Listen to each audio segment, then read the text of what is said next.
It's generally not recommended to run a range hood and an outlet on the same circuit due to several reasons. Firstly, range hoods typically draw a significant amount of amperage, especially when running at high speeds. This high amperage draw can lead to overloading the circuit if other appliances are plugged into the same outlet on that same circuit. Secondly, if the circuit becomes overloaded, it can overheat the wires. Overheated wires pose a fire hazard, creating a dangerous situation in the kitchen. Thirdly, in most areas, it is against electrical code to run a range hood and an outlet on the same 20 amp circuit. Electrical codes are in place to ensure safety and prevent electrical hazards. Instead of sharing a circuit, it is recommended to run separate circuits for the range hood and the receptacle in the appliance garage. Firstly, for the range hood circuit, install a dedicated 20 amp circuit for the range hood only. Secondly, for the appliance garage receptacle circuit, install a separate circuit, such as a 15 amp kitchen receptacle circuit for the outlet in the appliance garage. This separation ensures that the circuits are not overloaded, and it also meets electrical code requirements. Using a dedicated circuit for the range hood prevents it from interfering with other appliances or outlets. Furthermore, it is important to consult local electrical codes and regulations. Also consult with a qualified electrician to ensure that all electrical work is performed safely and in compliance with applicable codes. A qualified electrician can assess the specific electrical needs of the kitchen and recommend the appropriate wiring solutions. Proper wiring and circuit separation contribute to a safer and more efficient electrical system. It is important to take the necessary steps to prevent overloading circuits and reducing the risk of electrical hazards. Remember, safety is always the top priority when dealing with electrical work. Be sure to turn off power before working on electrical circuits and always use the appropriate safety equipment, tools and practices. When dealing with electrical work, you want to consider firstly, circuit load, which refers to the total amount of electrical power that a circuit is carrying. Each circuit is designed to handle a specific amount of load, typically measured in amps. Exceeding this load can cause the circuit breaker to trip or the fuse to blow, interrupting the power supply. Secondly, you have to consider the National Electrical Code. The NEC provides guidelines and regulations for electrical installations to ensure safety and prevent hazards. Local jurisdictions may also have their own electrical codes, so it's important to comply with both national and local requirements. Thirdly, you should consider using arc fault circuit interrupters, also known as FSIs. FSIs are designed to detect electrical arcs, which can be a sign of damaged or deteriorated wiring. When an arc is detected, the FSI will trip the circuit, preventing a potential fire. FSIs are commonly required in bedroom circuits and may also be recommended for other areas of the home. Fourthly, you can use ground fault circuit interrupters, also known as GFCIs. GFCIs are designed to protect against electrical shock. They monitor the current flowing through a circuit and quickly trip the circuit if they detect an imbalance, which could indicate a ground fault. GFCIs are typically required in wet or damp locations, such as bathrooms, kitchens, and outdoor areas. Fifth, you can use surge protectors.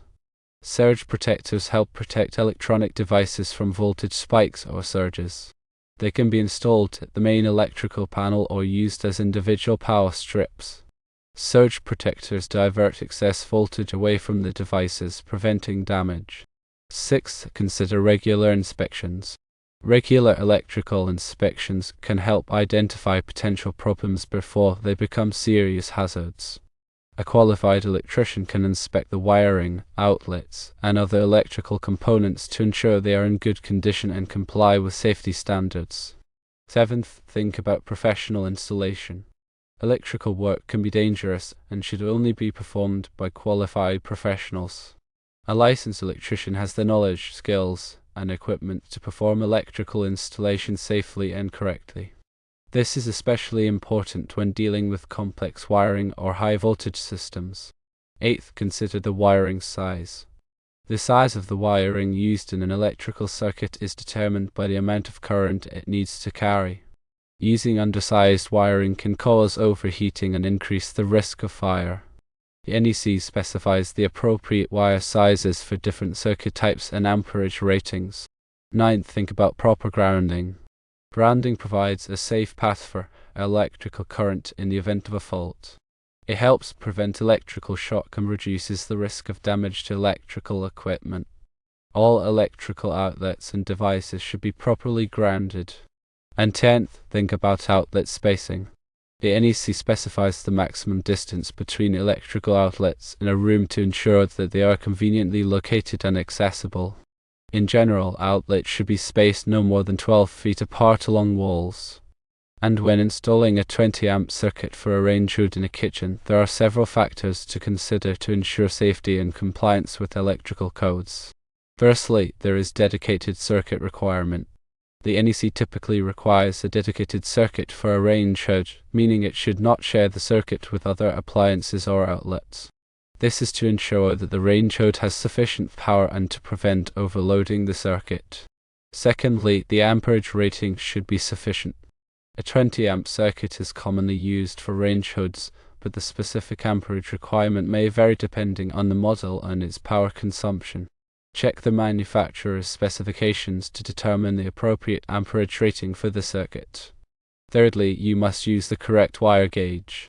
The wire gauge for a 20-amp circuit should be at least 12 American wire gauge, also known as AWG copper wire. Using the correct wire gauge is essential to prevent overheating and ensure that the circuit can safely carry the required current. Fourth, consider conduit or cable protection. Depending on local electrical codes and the specific installation, you may need to protect the wiring with conduit or cable protection. Conduit is a metal or plastic pipe that encloses and protects the wires, while cable protection is a flexible sleeve that provides additional protection. Fifth, consider the proper grounding. Ensure that the circuit is properly grounded to prevent electrical shock. Grounding provides a safe path for electrical current in the event of a fault. 6. Use appropriate overcurrent protection. The circuit should be protected by a 20-amp circuit breaker or fuse. Overcurrent protection devices are designed to trip the circuit if it becomes overloaded, preventing damage to the wiring and reducing the risk of fire. 7th, think about the electrical box requirements. The electrical box for the range hood should be sized appropriately to accommodate the wiring and connections. Use a metal or plastic electrical box that is listed for the intended use. 8th, there's connection methods. Use appropriate wire connectors and terminals to make secure and reliable electrical connections. Follow the manufacturer's instructions for the specific connectors and terminals being used. 9th, there is inspection and compliance. Have the electrical work inspected by a qualified electrical inspector to ensure that it complies with local electrical codes and regulations. The inspector will verify that the installation is safe and meets all requirements. 10th, there are safety precautions to take. Always turn off the power to the circuit before working on the wiring. Use appropriate safety equipment, such as insulated gloves and safety glasses. Work in a well-lit area and avoid working in wet or damp conditions. If you are not comfortable performing electrical work, hire a qualified electrician. And considering the receptacle in an appliance garage, running a separate 15-amp circuit for the receptacle in the appliance garage is a good practice to ensure safety and prevent overloading. Here are some key considerations when installing the 15-amp circuit. Firstly, the dedicated circuit means that the 15-amp circuit should be dedicated solely to the receptacle in the appliance garage and not share the circuit with other outlets or appliances. Secondly, the proper wire gauge.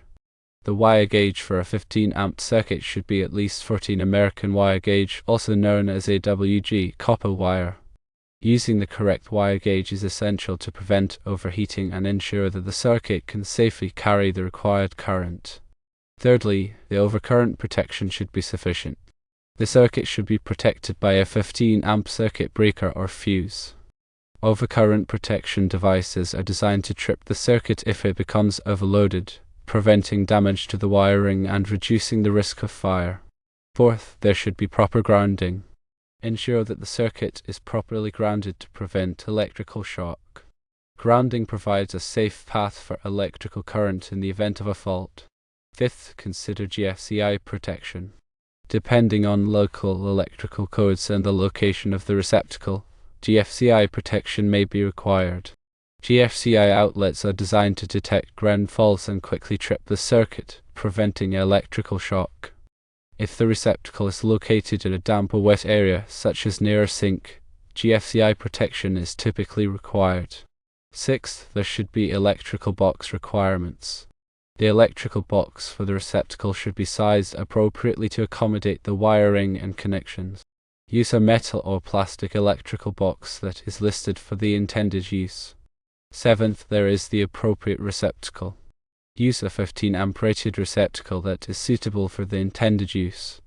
The receptacle should be securely mounted in the electrical box and properly wired according to the manufacturer's instructions. Eighth, there is inspection and compliance. Have the electrical work inspected by a qualified electrical inspector to ensure that it complies with local electrical codes and regulations. The inspector will verify that the installation is safe and meets all requirements. Ninth, there are safety precautions to take. Always turn off the power to the circuit before working on the wiring. Use appropriate safety equipment, such as insulated gloves and safety glasses. Work in a well-lit area and avoid working in wet or damp conditions. If you are not comfortable performing electrical work, hire a qualified electrician. And 10th, there is circuit identification. Clearly label the 15 amp circuit breaker or fuse in the electrical panel to indicate that it is for the receptacle in the appliance garage. This will make it easier to identify the circuit in the future and prevent accidental overloading. For electrical outlets in kitchens, firstly, there is spacing requirements. Kitchens require a certain number of outlets to ensure convenient access to power for appliances and devices. The NEC specifies that outlets should be installed so that no point along the wall is more than 24 inches from an outlet. This means that outlets should be spaced no more than 48 inches apart. Secondly, there are small appliance branch circuits, also known as SAC. Kitchens are required to have at least two 20 amp SAC for countertop outlets. These circuits are dedicated to powering small appliances, such as toasters, blenders, and coffee makers. The purpose of SAC is to prevent overloading of general-purpose circuits. Thirdly, there are GFCI protection. All outlets serving kitchen countertops must be GFCI protected. This is to protect against electrical shock in wet or damp environment. GFCI outlets are designed to detect ground faults and quickly trip the circuit, preventing electrical shock. Fourth, there are island and peninsula outlets. Kitchen islands and peninsulas that are 12 inches or wider require at least one outlet. The outlet should be located within 2 feet of the countertop surface. This ensures that there is convenient access to power for appliances and devices used on the island or peninsula. Fifth, there are appliance outlets. Certain appliances, such as refrigerators, dishwashers, and microwave ovens, may require dedicated outlets. These outlets should be located near the appliance and sized appropriately for its power requirements. Sixth, there are lighting outlets. Kitchens also require lighting outlets to provide adequate illumination. These outlets should be located in appropriate places to provide general lighting and task lighting. Seventh, there is the height requirements to think about. Outlets should be installed at a convenient height above the countertop or floor. The NEC does not specify a specific height, but it is common to install outlets at 44 to 48 inches above the floor for countertop outlets. Eighth, there is tamper-resistant receptacles. Tamper-resistant receptacles, also known as TRR, are designed to prevent children from inserting objects into the outlet. TRR have internal shutters that block access to the electrical contacts unless a 2-pronged plug is inserted. Ninth, there is the arc fault circuit interrupters, also known as FSIs. In some jurisdictions, FSIs may be required for kitchen circuits. FSIs are designed to detect electrical arcs, which can be a sign of damaged or deteriorated wiring. When an arc is detected, the FSI will trip the circuit, preventing a potential fire. 10th, there is inspection and compliance to think about. Have the electrical work inspected by a qualified electrical inspector to ensure that it complies with local electrical codes and regulations. The inspector will verify that the installation is safe and meets all requirements.